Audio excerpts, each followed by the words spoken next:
Tonight, aftermath of the unthinkable. Americans struggle to count the terrible cost of what the president calls acts of war and contemplate what comes next.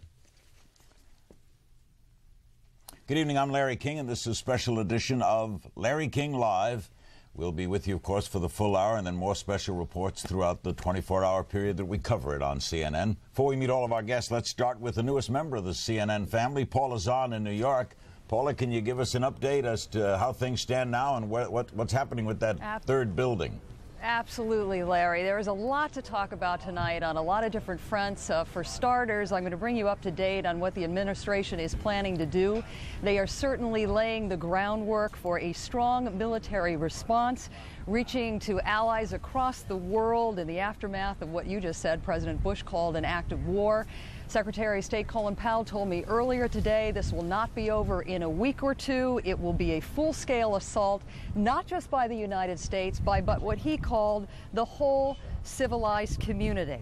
Now, there's some interesting information that came out of the White House today. Press Secretary Ari Fleischer now confirming that the United States has real and credible evidence that that one plane that slammed into the Pentagon was actually intended to fly to hit the White House.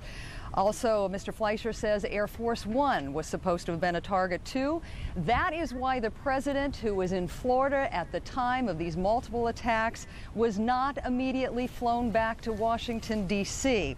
On the congressional front, the House and Senate have each passed a resolution condemning Tuesday's attacks.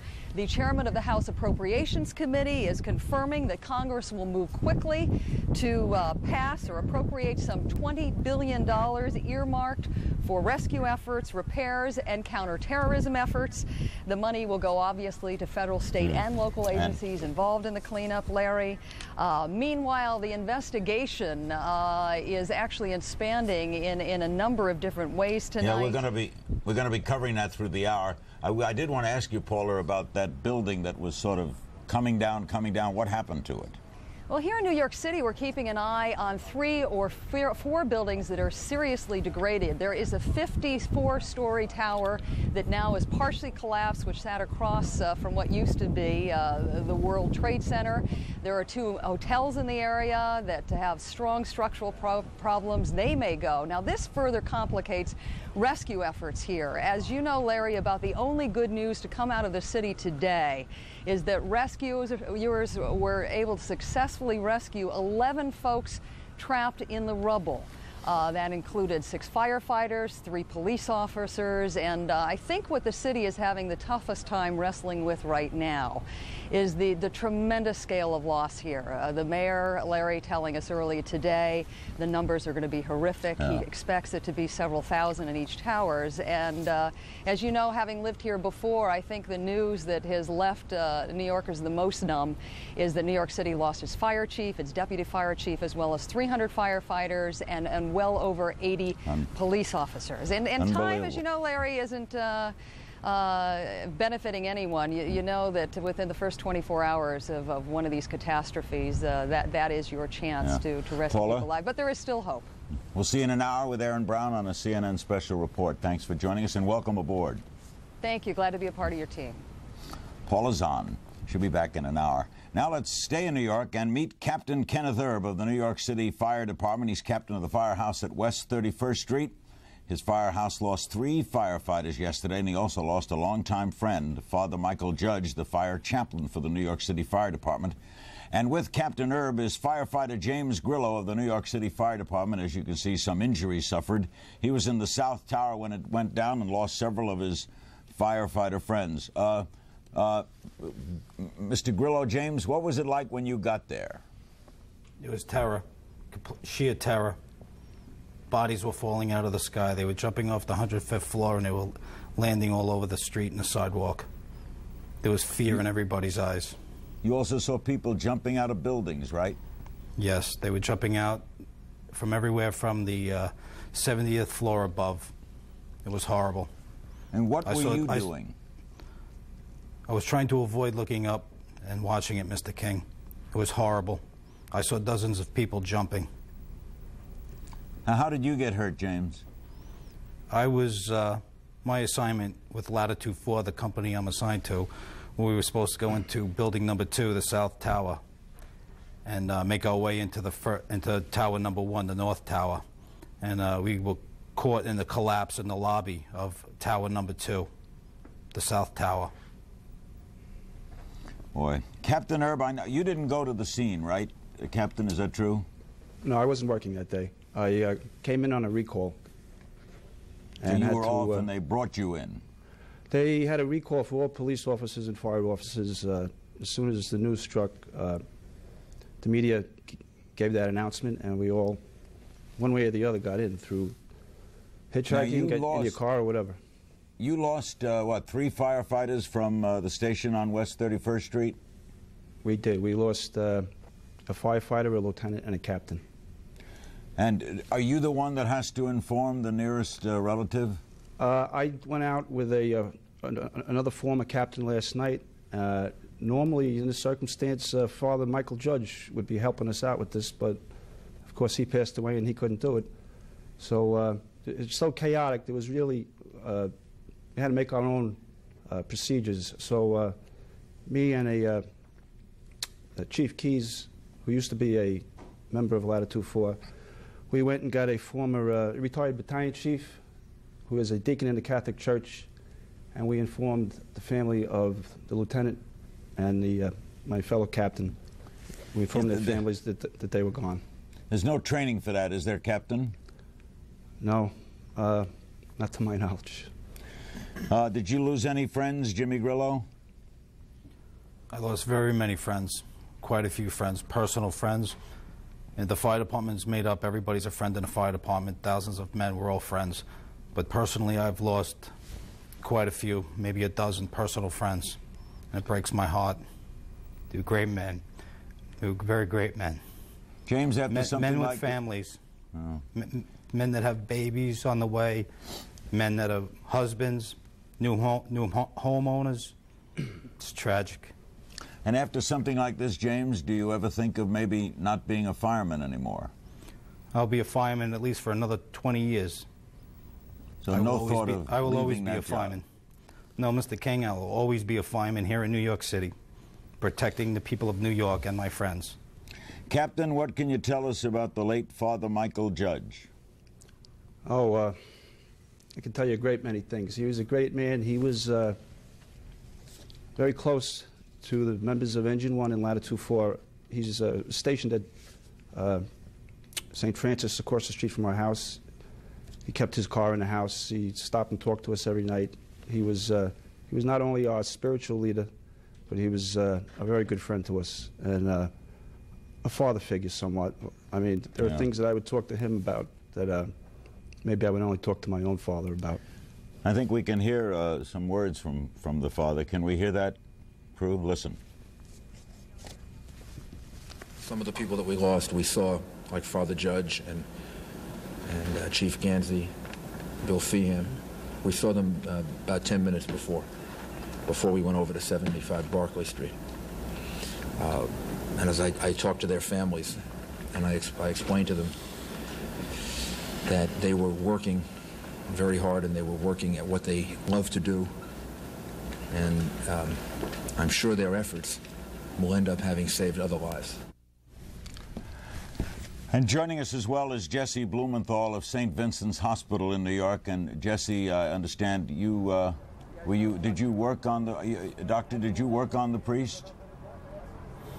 Well, no, I had taken care of the priest previously. He had been a patient of mine. I knew him, and everything he said about him, he was really an outstanding gentleman. And what did he die from? Well, no, I did not take care of him at this time. I said I've taken care of him in the past. And what kind of person was he?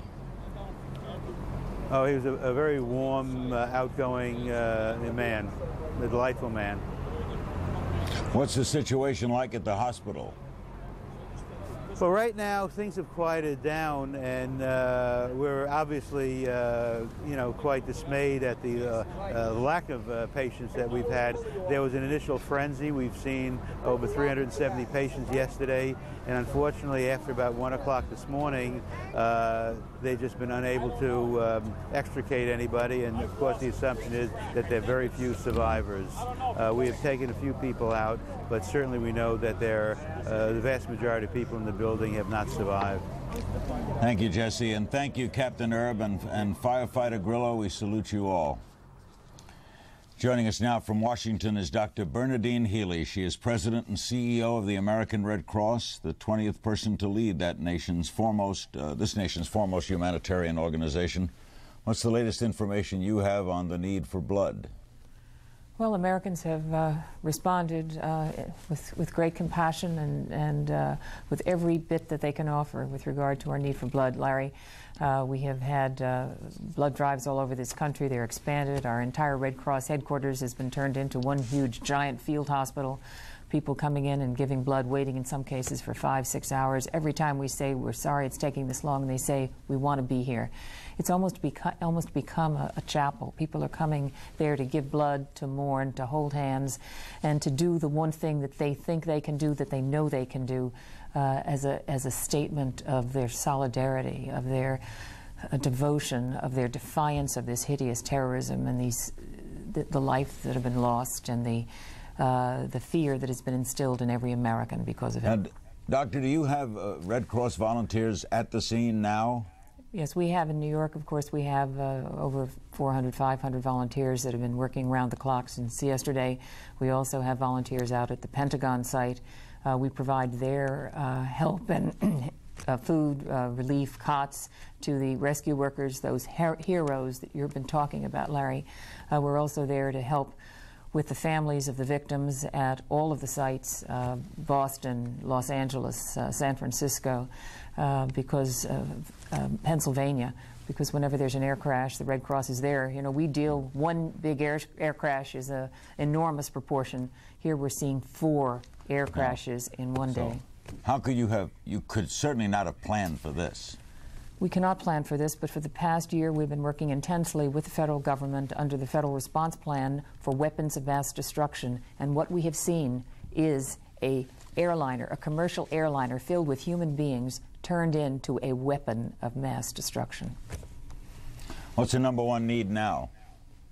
The number need now is to, across the country, is going to be grief counseling. It's going to be people reaching out to try and understand this. This is, of course, about these victims who are hideously harmed and damaged, but it's about every American who is mourning today. It is about every American who has been terrified by what they've seen. It's the children across this country. And the American Red Cross is working with the Department of Health and Human Services, Secretary Thompson, to see that in all of our chapters around the country we will be providing grief counseling for people of all ages to help them through what will be a very difficult time ahead. You know, Larry, we know from our work in disasters that mourning goes on.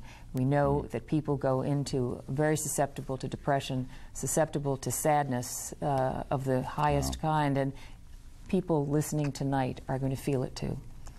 Thank you, Dr. Healy. We'll be seeing you again soon.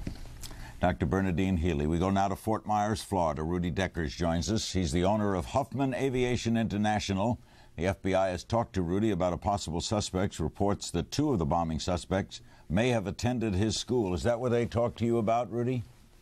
Yes, that's correct. They called us. They came by at 2:45 a.m. last night, and they got from my managers several files about these students.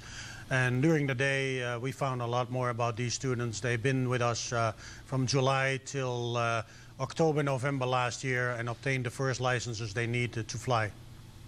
So this was their initial training as pilots, right? Yeah, it's an initial training. They came walking into the door, checked our facility, and choose to fly with us. And in November, apparently, that's what we heard and learned today, they went to other flight school to obtain jet training. We do not provide jet training. The training we provide as Huffman Aviation in Venice is solely for small planes. Were they of a nationality other than American? No, they were, my people took copies of their passports when they came in because they need to show an ID. And apparently one of them was in Afghanistan, and I don't know what the other one was. I don't see the files myself because I have my managers taking care of that. I have spoken with one of them in several occasions, and Mr. Atta, I spoke to him one time, 5 minutes. That's Mohammed.